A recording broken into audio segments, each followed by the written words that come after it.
Mistake trusting you. I told you to stay away from the Githyanki, but you just couldn't help yourself. Could you?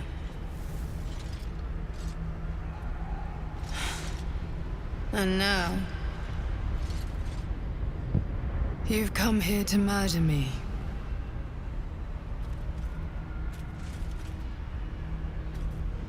Very well. What do you want to know? Vlaakith wants me dead because I know her secret. It is a secret so great that if her people ever found out, that would be the end of her rule, the end of her. That same secret is how I've been protecting you from the Absolute. I can hear your thoughts. You think I'm lying. Vlaakith warned you that I would try to deceive you. But consider this. What reason have I to deceive you? I want the same thing as you. Freedom. I'm on your side. I have been since the very beginning.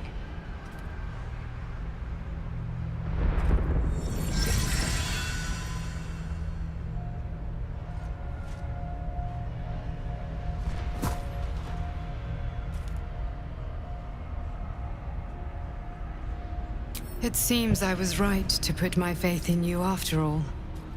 Thank you. Vlaakith will be furious, to make no mention of your Githyanki companion. The Lich Queen fears nothing more than the loss of her empire.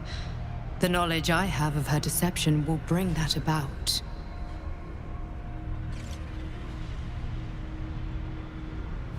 Vlaakith is lying to the Githyanki.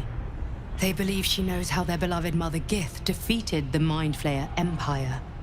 But she does not. If the Illithids would ever rise to power again, she would be incapable of stopping them. And if her people found out about her impotence, there would be mutiny, revolution, the end of her rule.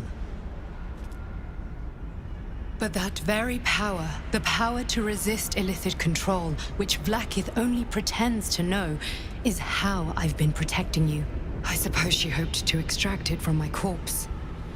Since you spared me that fate, she will come for you. As do I. I have delayed long enough. The next attack is overdue, and I can't risk you being caught in the middle of it. I need you out there, searching for the Absolute. You were on the right path, to Moonrise Towers. Return to it. I hope you are ready to face Vlaakith's wrath. The entire Kresh stands ready to kill you in her name. Good luck. Speak. Have you killed my queen's enemy? Vlaakith does not lie to her faithful. Open your mind. Show me. Your mind tingles. Lizelle seeks entrance. Your thoughts become one. She sees the truth of your confrontation in an instant. Vlaakith Tafkinazin. I see only madness. Vlaakith bears the full might of Tunarath's arms, and the covenant of the Great Mother Gith. Skvar! We are leaving this place, now! Who there, Wanderer? Stay thy course a moment to indulge an old man. Elminster? The very same, Gale. And a fair bit miffed he is, too, finding himself forced to expose his best pair of boots to so many miles of country road on your behalf. Meet Elminster Ormar. A good friend of mine, but rather more significantly, he's the most famed and respected wizard in the realms. Am I, indeed? Most famed and respected errand boy, more like. I was bid to spare neither time nor my own self to find you. She sent me, Gale. You know of whom I speak. But why? Out with it, Elminster. Please. Young man, has your sojourn away from Bortity washed away your decorum as well as your patience? Nigh a 10 day I've gone without honest fare, worthy of the name, drank naught but what the sky entitled my thirst. Why, some bread, cheese, and a cup of wine would appear unto me a feast. Surely you won't begrudge me a mite of rest and repast before I get out with it? Oh, for the love of... This way then? To your camp? Oh, don't dawdle now, lad. You're the one who's in such a frightful hurry. Oh, nigh on 13 centuries old and he still thinks with his stomach. We'd best follow and see if he's more disposed to speak plainly once it's stopped its grumbling. A wise choice. Better to indulge your curiosity than Elminster's appetite.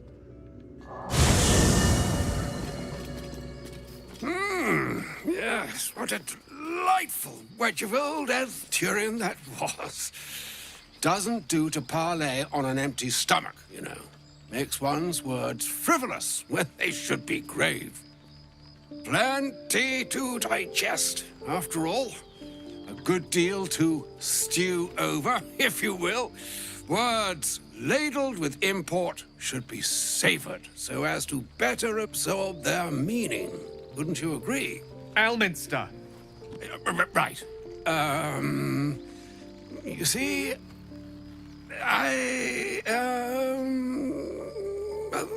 that is to say, Gale, my boy, I've come to address a most pressing matter. I'll speak as plainly as I can, forswearing the accustomed frills that decorate my speech. I'm here on behalf of Mystra. The message and the charge I bring you are hers.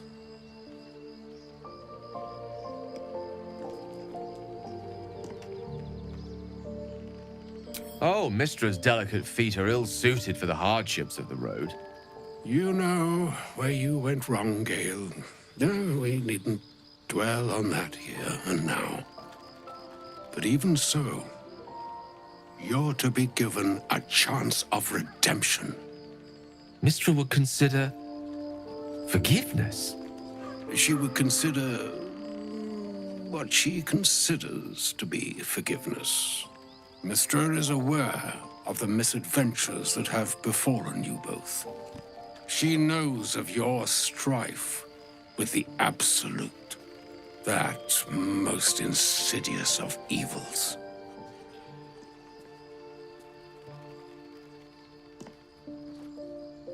They choose the instruments of their will with great precision. Sometimes the single drops we think we are do not realize what waves we are building up to be. Do not discount yourself, and by the same token, do not discount your enemy. You must know that the Absolute is more dangerous than you can possibly conceive. It threatens all who live, even those who are undying. It threatens the gods, the weave, the very fabric of the universe itself. That is why I have come here to charge you, Gale, with its destruction. It is Mistra's belief that only you can. The orb. Precisely. Mistra has granted me the power to stop the clock, as it were, on the orb's rush to overpower you. Instead, you will be able to unleash its lethal combustion at will. Interesting. This could be help, or hindrance. We shall have to see.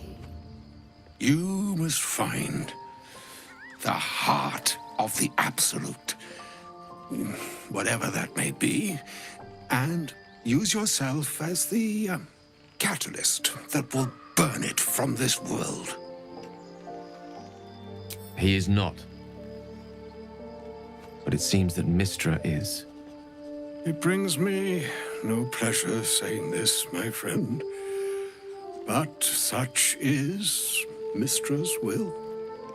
Yours must be the sacrifice that will undo the Absolute, and for your sacrifice you will be redeemed. Such is Mystra's promise. With that, I've said my sorry piece, and need only bestow unto thee the charm I was bid. Meine hastra mistraril Italion thras annas dithra.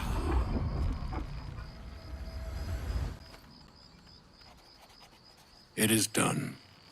Both charge and charm have been committed into your care. To you, I commit into care Gale himself. I count on you to shepherd him well on this strangest of journeys. Or some other fortune altogether. Like moons make swell and wane the nescient seas, so too the sky-strewn gods ordain the tidal fates of mortal days. And yet, an ocean born in lonely hours, come ebb, come flow, come all that is beyond the breadth of our dominion. Be a moon unto yourself. Even the waves of fate can break upon the shores of will. Farewell, my friend. Farewell, Elminster. I'm glad she chose you.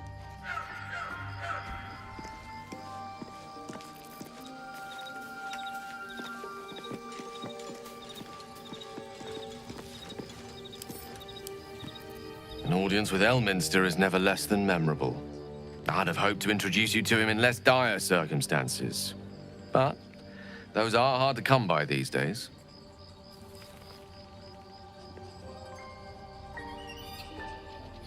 It's not a demand he wanted to make of me.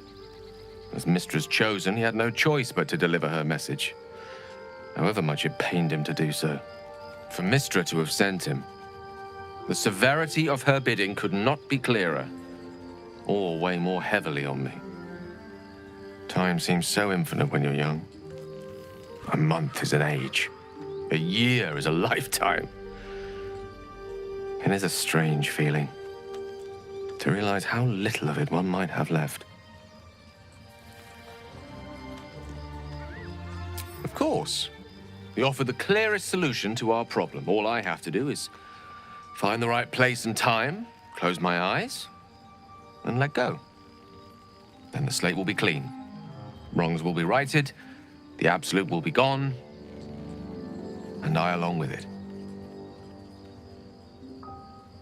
If there was, I'm sure the goddess of magic and the greatest wizard who ever lived would have identified it. But alas, only one solution is offered. That remains ahead of us for now. The heart of the Absolute must be discovered before I can stop its beating.